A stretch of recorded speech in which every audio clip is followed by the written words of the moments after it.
Plus aku yang perempuan ni pun makeup tak secantik dia. Thank you so much for the compliment. Alah, kalau makeup tu korang boleh je belajar. Sebab tu lah I ajar korang makeup dekat TikTok. Anyway, I just woke up. So, this is my skin. Like, bare face. Bangun je, I terus makan satu produk ni.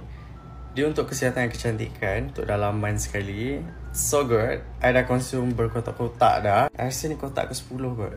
Let me just show you. Panjang dah pindah ni. Dah 2 kotak habis. So jom kita ambil yang baru. Tada, it's Nutrika. Video naik jerawat tapi memang cepat gila kecut. Like literally. Ni pun semalam tumbuh hari ni dah tak ada dah. Faham tak? So benda ni lah yang I consume. Dia bukan suplemen tapi dia kategori makanan tambahan. Dalam ni ada vitamin C, mixed berry, buah peach, tiger milk, mushroom, moringa, macam-macam lagi.